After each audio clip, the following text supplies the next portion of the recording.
ये कहानी एक ऐसे बालक की जिसके पैदा होने पर रिश्तेदारों ने कहा कि इसे मार डालो, ये किसी काम का नहीं है। समाज ने हर तरफ उसका मनोबल गिराने की कोशिश की, लेकिन लड़के ने कमाल कर दिखाया।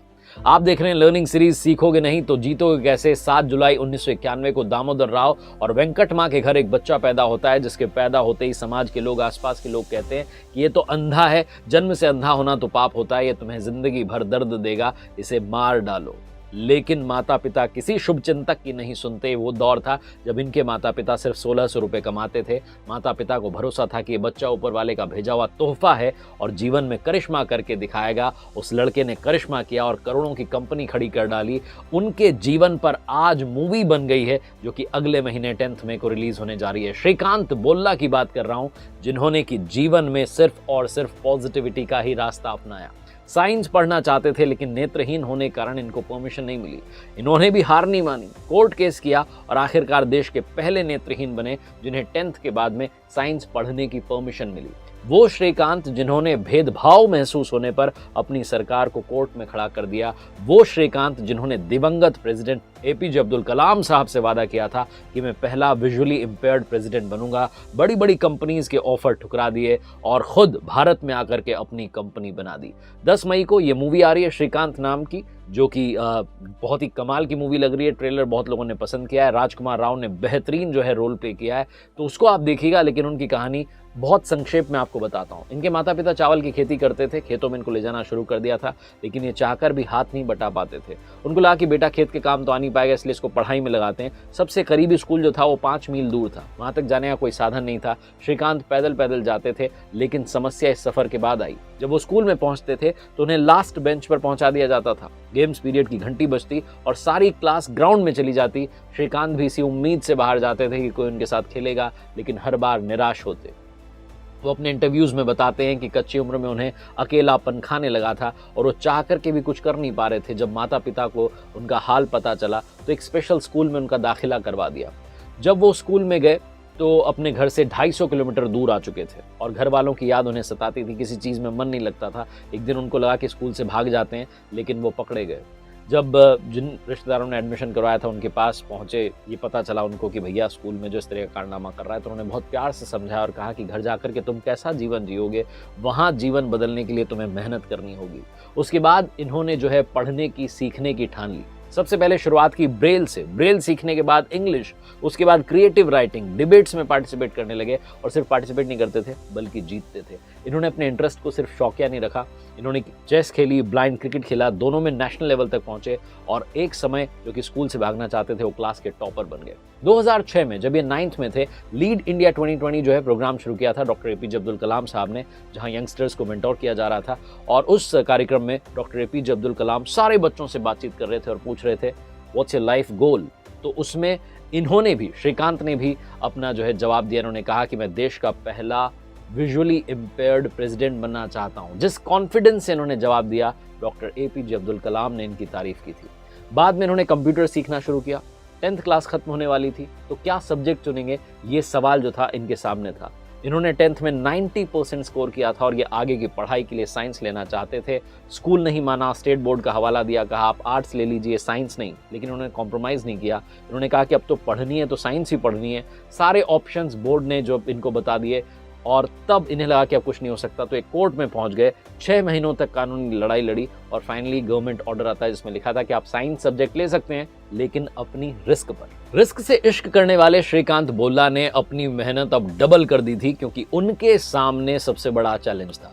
ये वो समय था जब देश में स्टेट बोर्ड की बात करूं तो विजुअली चैलेंज स्टूडेंट्स के लिए साइंस पढ़ने की सुविधा नहीं थी। ऐसे में श्रीकांत ने सारी बुक्स को ऑडियो बुक्स में कन्वर्ट करवाया और पढ़ने में कोई कसर नहीं छोड़ी। उसका रिजल्ट ये रहा कि जब ये पास हुए तो 98% मार्क्स इन्होंने स्कोर किए। श्रीकांत बोल्ला के सामने अब चैलेंज बहुत बड़ा था।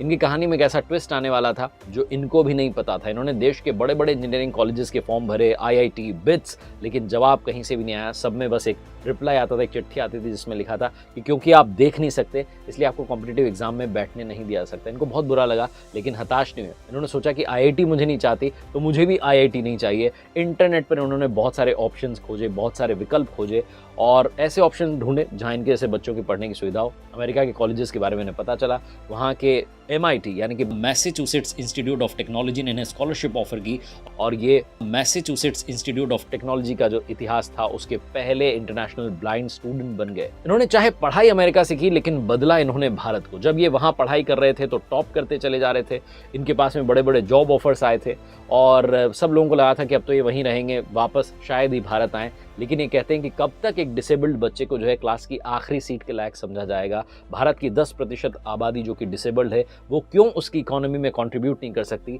इसका जवाब मैंने खुद ढूंढा और मुझे लगा कि जब मैं एजुकेशन का फ़र्क जो है उसे मिटा दूंगा तो विजुअली चैलेंज्ड बच्चे भी कमाल करेंगे। इन्होंने उन बच्चों के लिए कंप्यूटर ट्रेनिंग सेंटर खोला, पैसे जुटाए, एक बिल्डिंग इन्होंने किराए पर ले ली, 5 कंप्यूटर खरीद लिए, एक जो है सदस्य वहाँ पर रख लिया, कंप्यूटर की कक्षाएं चालू कर दी, बच्चों को स्किल देना शुरू कर दिया। लेकिन सबसे बड़ा जो सवाल था वो ये था कि जॉब कैसे मिलेगी। तो फिर इन्होंने जो है कुछ लाख रुपए जमा किए, कुछ फंडिंग की, उसके बाद बुलांट इंडस्ट्रीज लिमिटेड नाम की एक कंपनी खोली जो कि इको फ्रेंडली डिस्पोजेबल प्रोडक्ट बनाती थी और पूरी तरीके से रिसाइकिल किए गए कागज से बनते थे। ये हमेशा से सोचते थे कि जीवन में कुछ ऐसा करना चाहिए जिससे लोगों को जॉब मिले और इसके लिए इन्होंने वो जो छोटी सी कंपनी की शुरुआत की थी जिसमें लोगों के खाने पीने के सामान की पैकिंग के लिए कंज्यूमर फूड पैकेजिंग ये कंपनी थी।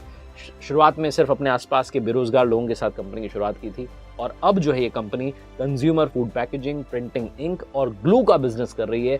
आज इनके हैदराबाद और तेलंगाना में 5 प्लांट हैं जिसमें इनके जैसे जो है सैकड़ों लोग काम कर रहे हैं और छठा प्लांट जो है आंध्र प्रदेश के नेल्लोर के पास में श्री सिटी में इनका बन रहा है। इनकी कंपनी आने वाले समय में 8,000 से ज़्यादा लोगों को जॉब देने वाली है। इनकी कंपनी में फ़िलहाल 4,000 लोग जो है काम कर रहे हैं और ख़ास बात यह है कि इनकी कंपनी में 70% जो लोग हैं वो स्पेशली जो है एबल्ड हैं। कहने का मतलब ये है कि अपनी सक्सेस के बारे में सिर्फ श्रीकांत जो अपने इंटरव्यूज़ में, टॉक्स में कहते हैं कि जब दुनिया कहती थी कि कुछ नहीं कर सकता तब भी मैं यही कहता था कि मैं सब कुछ कर सकता हूँ।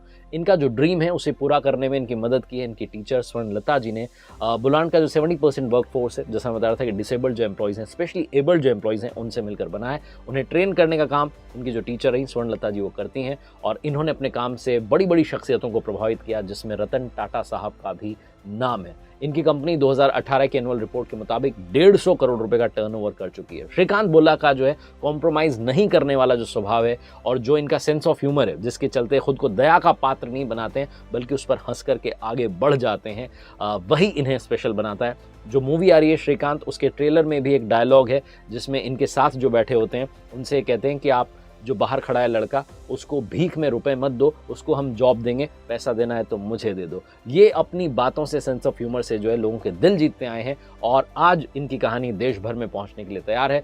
10 मई को ये मूवी जिसमें राजकुमार राव जो है इनका रोल प्ले कर रहे हैं, देखना होगा कि कितनी लोगों को पसंद आती है। लेकिन इनकी कहानी ने मुझे इंस्पायर किया, इसीलिए मैंने इनकी कहानी आज आपके साथ शेयर की। उम्मीद है कि आपकी लाइफ में अगर कोई लो मोमेंट चल रहा है, लो फेज चल रहा है, तो आप उसको हाई की तरफ लेकर जाएंगे, जीवन में कमाल करके दिखाएंगे, कर दिखाओ को जैसा कि दुनिया करना चाहे आपके जैसा। देखते रहिए हर सोमवार सुबह 9:30 बजे मेरे साथ एक नई कहानी और हर शुक्रवार सुबह 9:30 बजे लर्निंग सीरीज का एक नया